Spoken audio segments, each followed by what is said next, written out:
The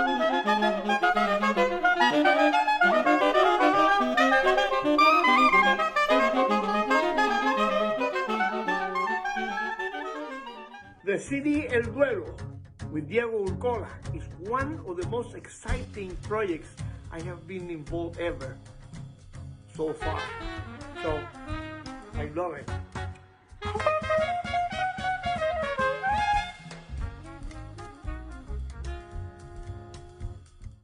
Hello everybody, good afternoon. This is a very special program of the Paq-Man's Korner. And in this corner, we have very special guests. We have Eric Doob, the drummer, Hamish Smith, the bassist, Luis Baque. Did I pronounce that correct, Luis? Perfect. our sound engineer, and our very special guest, Diego Urcola. And we are celebrating his new wonderful CD. I don't say wonderful because I am on the CD, but besides that, as I said before, I play in a way here that I never played before. And if you don't like it, it's the fault of Diego Urcola. Because of the selection of the repertoire, the way that he played, the rhythm, everything. I play something else.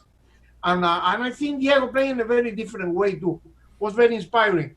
This is a piano-less quartet. When Diego called me to do a piano-less quartet, that happened. I think that happened for the first time. We tested in our festival in Uruguay, and some people are afraid of that. You know, of piano-less quartet. The director of the festival, when Diego mentioned that, he said, "Oh, but no, but add a piano." He said, "No, piano-less quartet is with no piano." Well, okay, but if you put a piano, it's going to embellish. No piano, no piano. And then the result was wonderful. We did a quintet also with Gary Smullen played the baritone, in order to remember and to pay a tribute to one of the guys who made famous the piano-less quartet, which is Jerry Mulligan. Diego, what can you tell us about this project? It's your fault. Yeah. You can blame it on me, you know. But yeah, that gig was important. I think actually we have a video of that gig, so we can show it at some point if you want.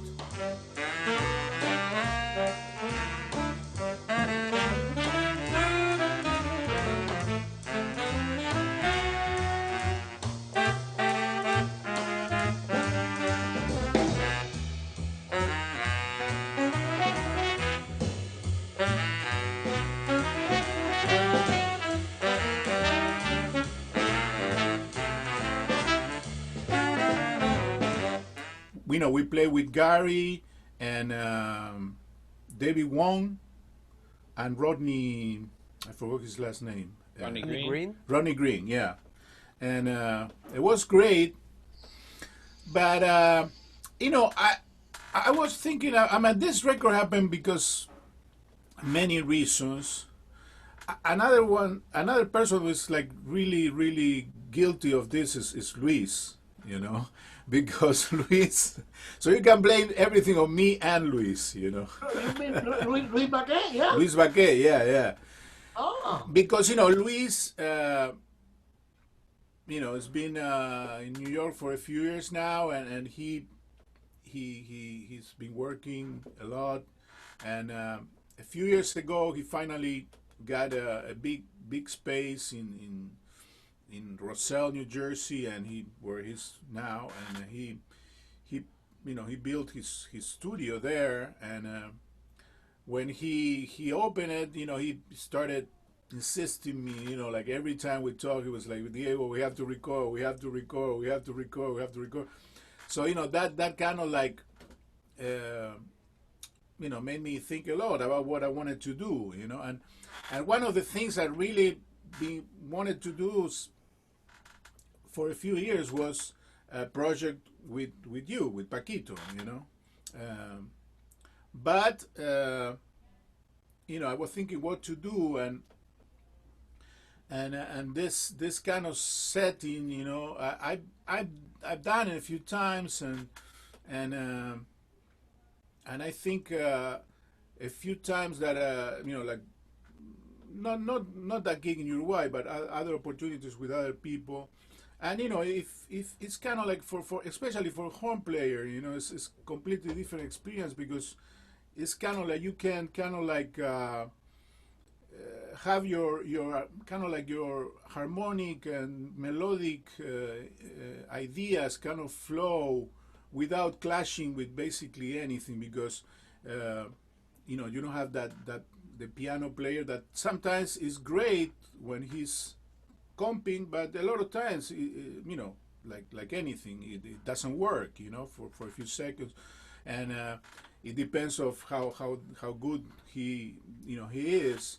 But without any piano guitar, you can really go wherever you want, and if your ideas are strong enough, they're gonna sound good. There is nothing that's gonna stop you. So I think that one of the main purposes of this recording was first to do something with Paquito after so many years. I mean, I've done a lot of recordings with him, but I think other than in my album Viva that he recorded a couple of tunes, we never did something together with as a team, and I think it's a good listening to it for a while now. I think it's a good document of that really show how Paquito and me, how we play together. Even though like we recorded many times in his records, I think in this setup with just drums and bass, you can really the two horns kind of like are out there. It's like nothing. It's just that. So. And also like to show like that side of Paquito as an improviser that I know because I play with him so many times, but sometimes because you're doing your own records, a bigger project with a lot of people. I mean, you have to worry about so many things that sometimes the solos are just one more thing, or your playing is just one more thing. So I just wanted to do something where Paquito didn't have to worry about anything, just play. So and I think it came out great. I'm really happy about it. Yeah, me too, and I think we got the right rhythm section to having Hamish and Eric playing together was a treat, man. The sound of bass and drums by itself, it can be disastrous too. You don't hide the right guys, you know. Eric and Hamish, probably you never played together in that environment before, right? No, I think I think Hamish and I had only played together in the environment of a couple of gigs with your band, Paquito, over maybe the course of the last year. We had done, right, Hamish? Maybe we had done like 3 or 4 gigs or something like that. But it was all different, mostly different music than what we did on this session. And to your point, it's super fun, and it's also it's interesting too, because like a lot of these tunes were like maybe coming from like Argentinian music or like Afro-Cuban music or this sort of stuff, which to Diego's point, you're so used to playing all those styles of music with either guitar or piano. They're so kind of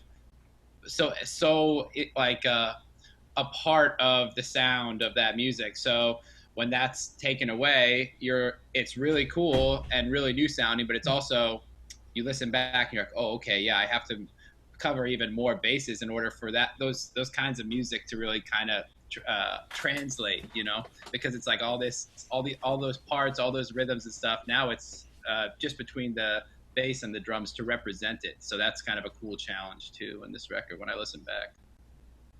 And Hamish, what about you? Did you play this type of no piano situation before this?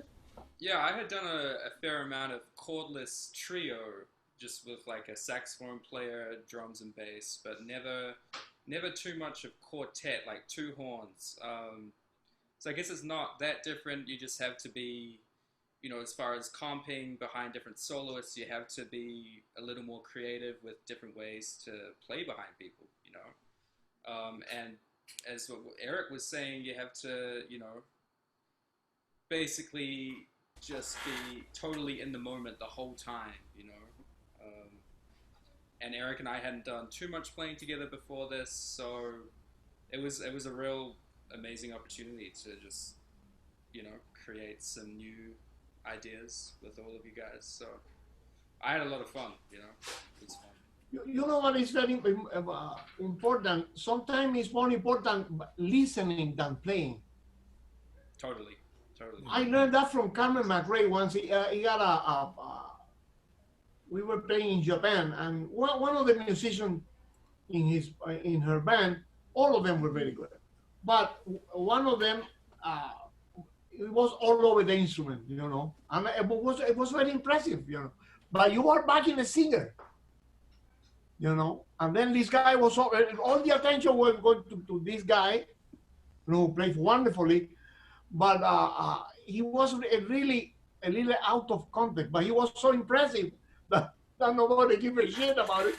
But I mentioned to Carmen, I said, Carmen, this guy plays a lot, very good player. He plays a lot, and you know what the answer? She said, yeah, he plays a lot, and he don't listen shit. It's more important listening than playing sometimes. Or like Bob Clayton say that it's more important the note that they are not so important the note that you play, but the one that you leave out. Right. And I think, but you call that also affinity. Is something that you cannot buy in Kmart or anything. And you naturally you play wonderfully together for some reason. I don't know. Maybe you hate each other, but it don't show. Sounds so perfect from the beginning, so perfect, like right in the pocket. In such a difficult situation, because I don't think it's easy to play piano, to play without the piano, especially when all your freaking life you have played with the piano. Yeah. And suddenly you don't have any, And Yeah. I'd say the repertoire, it kind of lent itself towards trying to create new things without the harmonic foundation of the piano being there, like Right. all the tunes we were doing is so, you can take it wherever you want. There's so much openness with those tunes, Mm-hmm. The selection of the repertoire is wonderful. There is a guy the other day, I don't know who it is, Diego. I don't know if you saw the commentary, the remark of this guy on Facebook. No. The guy is a follower of avant-garde music. He like Archie Shepp and Nornet and Marion Brown and you. He say was a black guy, and he say that I am into the for the longest time I have been preferring free jazz music and avant-garde. People mention avant-garde music since the civil rights movement. I was involved in that, and this thing was like was a Latin free jazz or Latin avant-garde, and I love this shit. The guy say that. He said that I never heard that. I was into the Marion Brown, Ornette Coleman, all those free jazz guys, the avant-garde, and he said, "This is Latin avant-garde, man. That's great." And I think I have to confess that I felt that in a few moments that we were recording. I feel like a kind of avant-garde Latin player. I think we did something that not too many people did before, Diego. Yeah. Well, yeah. I mean, this kind of instrumentation, especially because of the Ornette quartet, is Yeah. very associated with free jazz, and this record is not free in the sense that we play basically tunes, and we play on the form, and we play groups on time, and we kind of like play the the harmonic progressions and stuff like that. But there are moments that we play free, and like anything, I think like with the free movement, when they started, they just play free, whatever. But then after a while, you start getting some elements of that kind of style, and you put it, you put it together with other stuff. So for us, we play basically most of the tunes are like some kind of like Latin groups. So in that sense, it's a Latin jazz record, But the instrumentation is not like a typical Latin band, It's an avant-garde rumba. Yeah, that tune, for example, that tune of mine, the natural, that I recorded in appreciation, like, and this happened with a lot of tunes because, for example, Libertango or other tunes, because musically my idea was like, okay, it's a quartet, the piano-less quartet, but because we don't have the piano, I mean, what I had to do really was to really kind of like rethink the bass parts. A lot of bass parts on that record are written down. Most of most of the heads, and of course when we are soloing, I don't like the bass player to just be playing the same bass line all the time. But for example, in Guillermo's, in El Duelo, if you hear the original version, it's very piano. There is like a piano kind of like figure that goes forever. And I remember when Guillermo sent me the score, he sent me the big band score, like what is the Watcher score. And I recorded El Duelo because of many reasons. I mean, we used to play El Duelo with Guillermo's band at the beginning in the 90s. And that was when Lorena, my wife, first moved to New York. And she used to go to all the gigs. We used to play around the city a lot.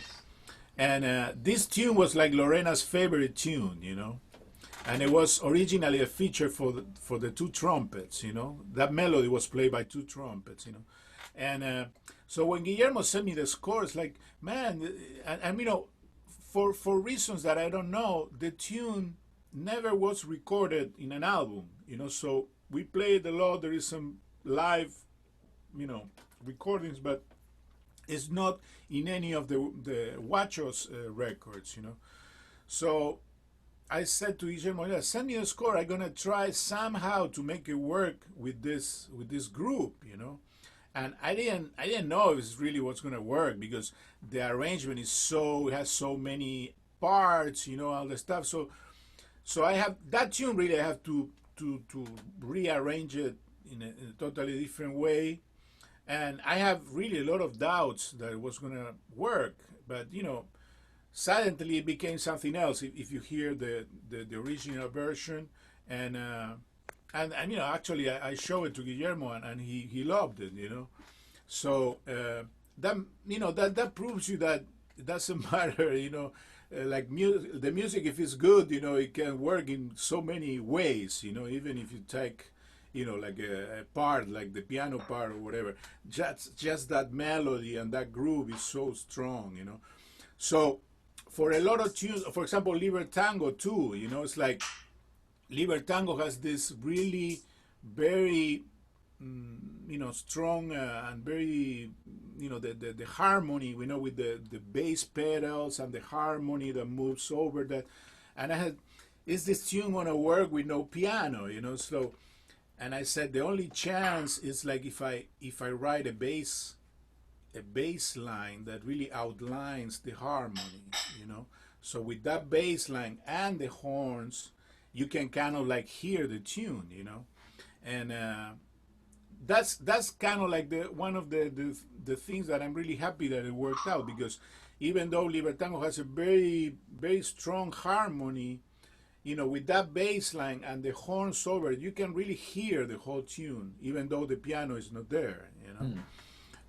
So that musically was that was the big challenge, to make the tune sound full without all the harmonic parts, and basically you have three parts, which is the two horns and the bass. That's it.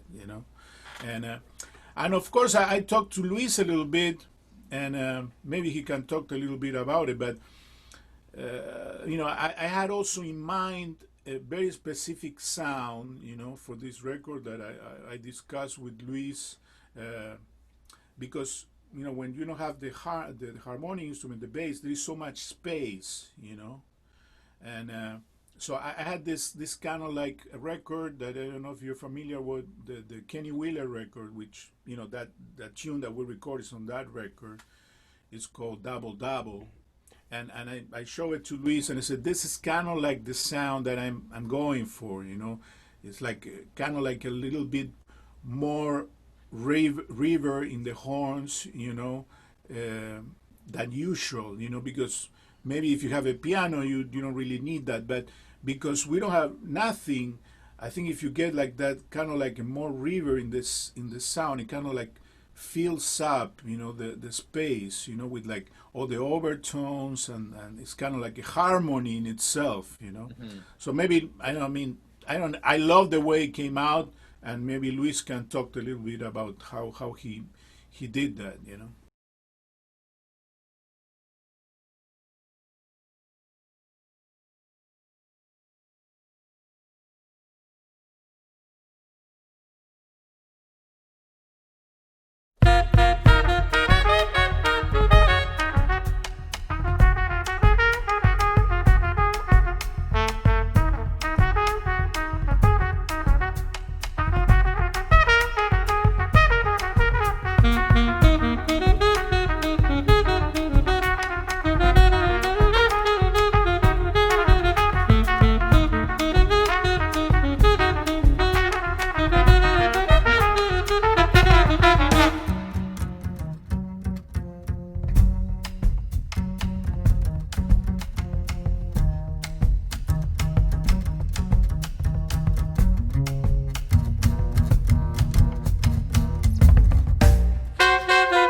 say so. How was your experience of recording this, Luis?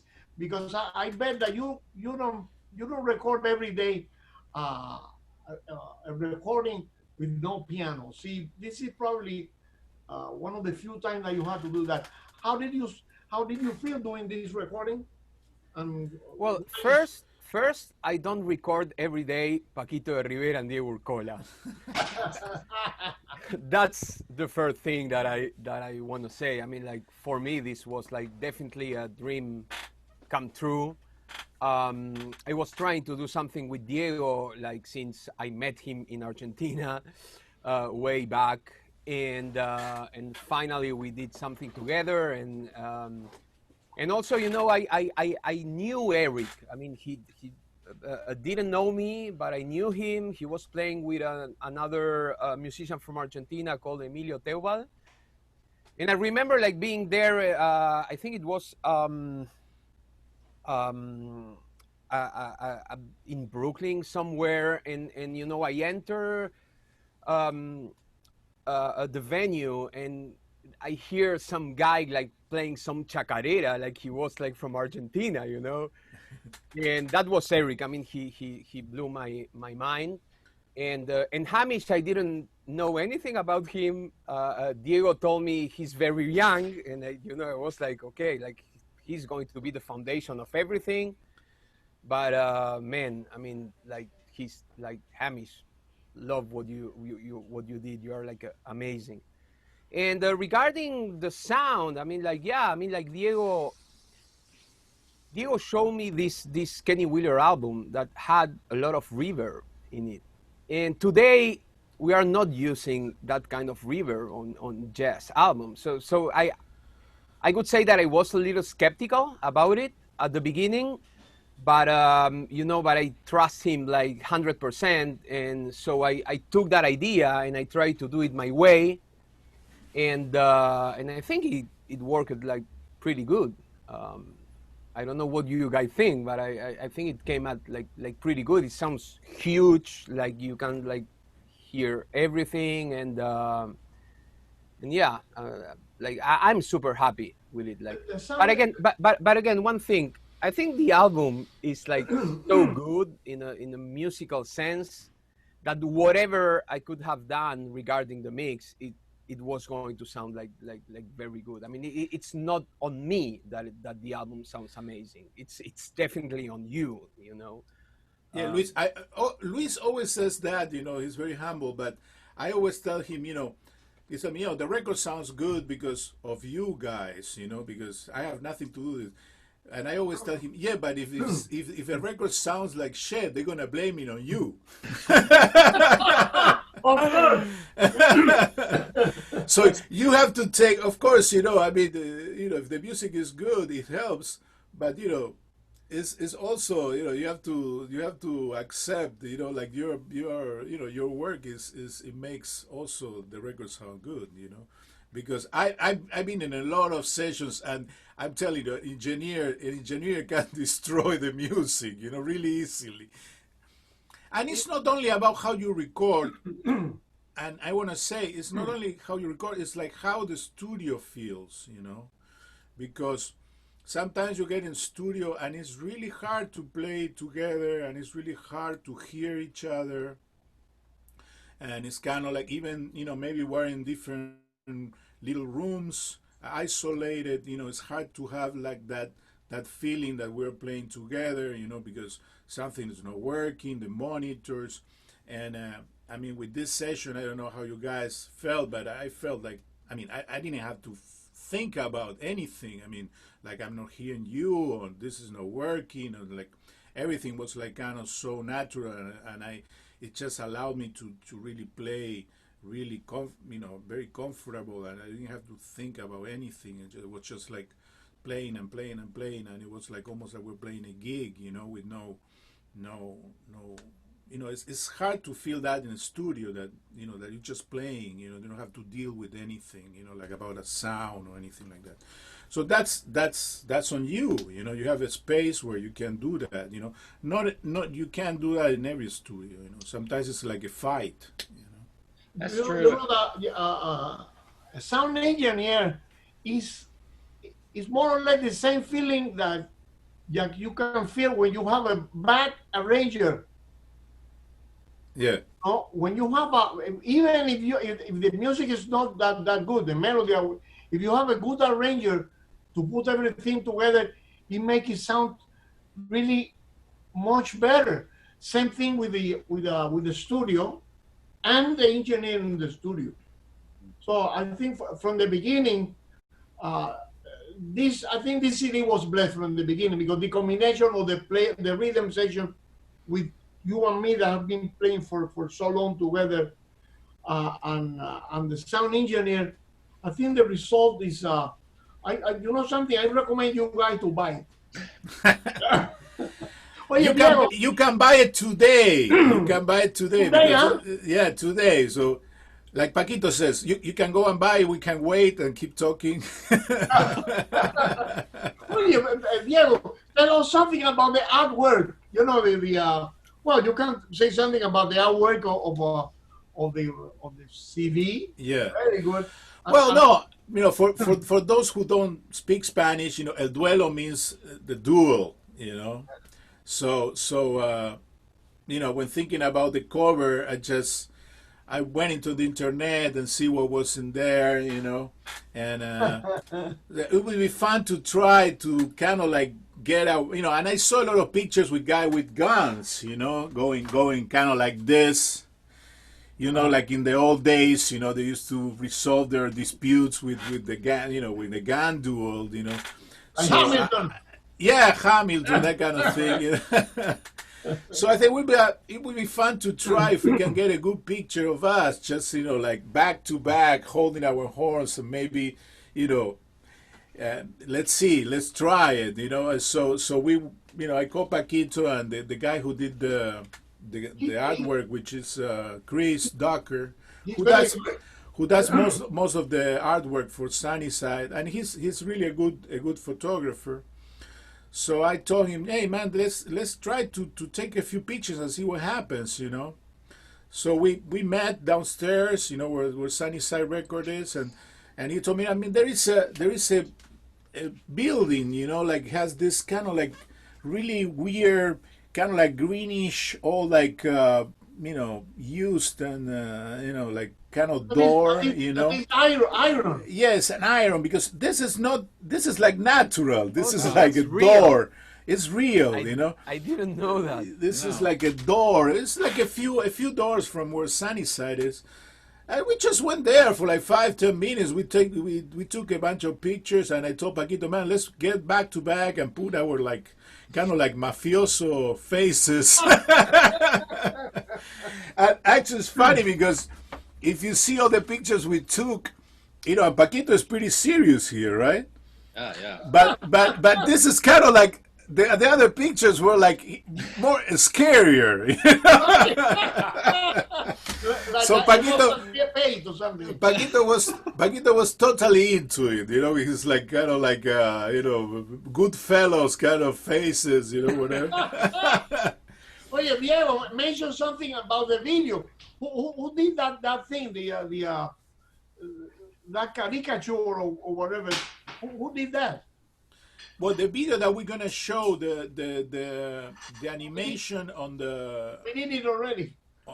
Yeah, okay. Remember?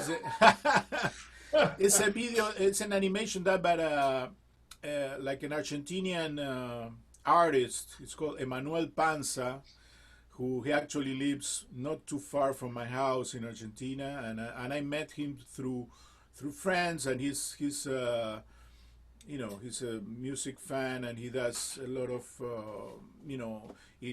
paintings of musicians, like jazz, rock, and all that stuff. So I saw his work, and he did a few things on video for friends of mine, and I sent him that tune. I said, man, if you feel like doing something, it would be great to show it, because actually this is like kind of like for me my first experience of, other than because of the pandemic, but because the pandemic made everything like change really fast. But nowadays you have to kind of like showcase your music with video too. You know, it's like the music is kind of like not enough. You have to be the music and a video, you know. So, but now with everything closed down, all the venues, all the clubs, all the theaters, uh, everybody, us, we have to like kind of like change overnight, from performers to YouTubers, So maybe if in another situation I would have never make an animation or whatever, but I say, okay, let's do it, because if the only way that we're gonna have, at least for a while, to show this music is over the internet, we better have some videos, and the video in the studio, Luis set it up and did it before, and I don't know if you remember, but during the session he said, yeah, which tune you want to record, and we did that, and that video in the studio it was done by Luis, but the animations were done by this guy, and I think that they're great. So I think it's good to the interrelation of the arts is important. When you mix visual arts with music and all that, the result is so always good, because one inspired the other one. And in this program, we try to do some interaction between one thing and the other. Another thing that impressed me very much, we have to tell our listeners that the entire selection of repertoire in this CD, I have nothing to do with it. So if you don't like it, you blame it on Diego. But I think it's so much of a variety. How was the politics in the policy in the selection of the repertoire you did here? You have people like Guillermo Klein together with Jerry Mulligan, Dizzy Gillespie, Piazzolla, Ornette Coleman, Thelonious Monk. It's a very impressive combination of composers. But the final product, it really worked very much.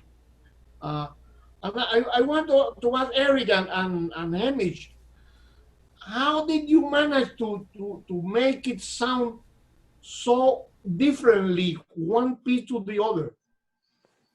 Because it's so many. Always I say that you don't have to be Austrian to play Mozart. Yeah, but it sound to make it sound to give some credibility to the music is not easy, and you make it happen there. You did some research about the different styles of music, or what? Well, in seeing a little clip of El Duelo, the video, I remembered that there was a Argentinian bombo in the studio, like a real one. Or I don't know if it was just at your house, Luis, or if it was brought in. No, it's mine. It's mine. Oh yeah. It's like I've to what Luis was talking about earlier. I've done like a fair amount of gigs in New York throughout the years where we play like a chacarera sort of style or something like that, and I'm always sort of like putting like a shirt on the floor tom and trying to make it sound a certain way. And I remember when I got to play the real thing in the studio. It's the first time I ever got to play the real thing in the studio, and hearing the sound back on the headphones, I said, "Oh man, it's a great sound."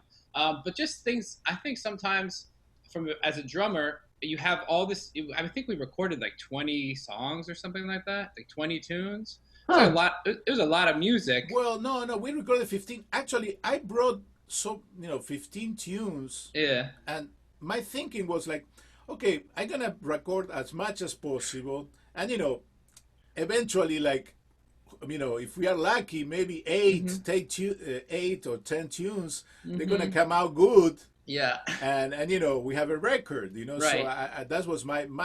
But we started recording, and then I listened to it too. And said, "No, I'm putting everything on the record." Right, which is great. But it was a lot of music, and to your point, Paquito, there's a lot of like we would play something that was more out of the Ornette tradition or Jerry Mulligan tradition, and then the next tune we'd play like Baya as like a rumba or something, and like. I think when you're doing that, Hamish, I don't know what you think about this, but like your minds, you have to try to keep enough of the same mindset that it sounds like one record, it sounds like one band.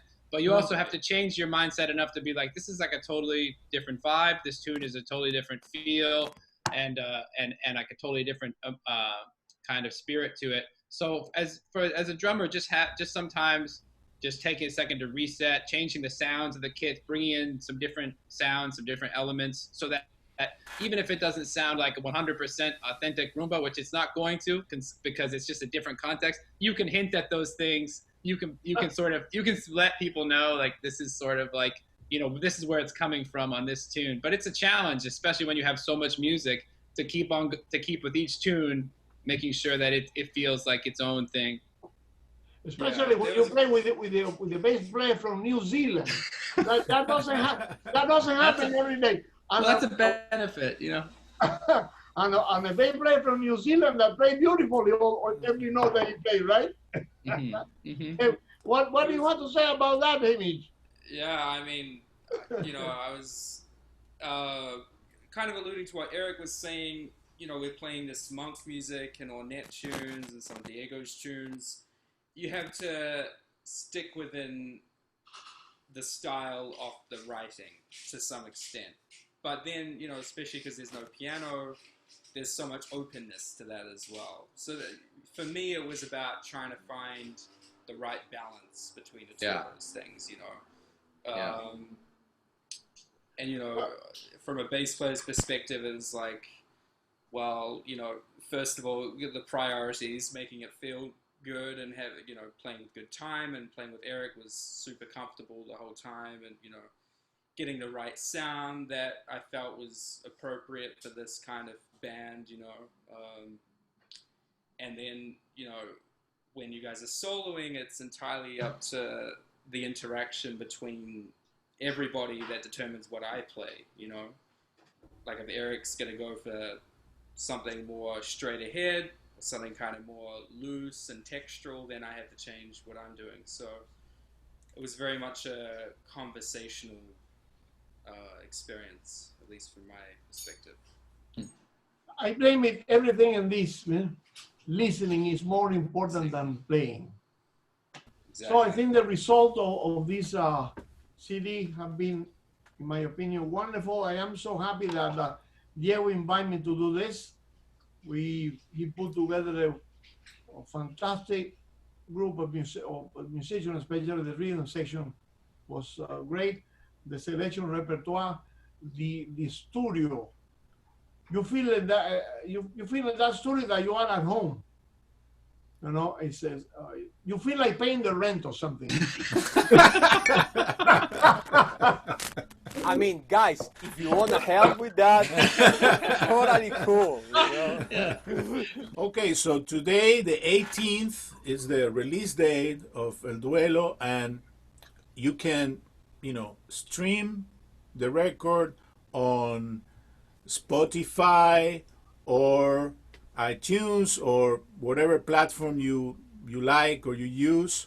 But for us, it's better if you actually buy the record. So to buy the record, you can go to Bandcamp or any other, Amazon or the Sunnyside store, and if you buy the record, I can go to your house and sign it for you, and Paquito too. That's a good one. That's a good one. So I want to thank you. I want to thank everybody for being here with us on the Paq-Man's Corner. We want to thank Juanito Ruiz, our assistant, and hope to see you next Wednesday. And now enjoy one of my favorite pieces in that CD, which is Ornette Coleman's Una Más Bonita, is the name of Diego, no? Una Muy Bonita. Una Muy Bonita. I love the title, and the feeling on the tune is fantastic. For some reason, it's like a very happy vision of Latin music. It's it's exactly like a Latin avant-garde. That is what it is. Yeah, that was like the more Latin tune that I found, like the Ornets, it's kind of like Ornet's Latin jazz take, Really?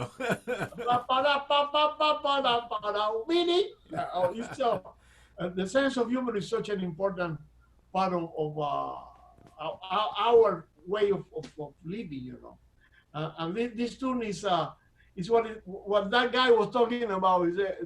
He described it. This is a Latin avant-garde. That's what it is. So thank you for being here again. And here is una muy bonita. Bye bye.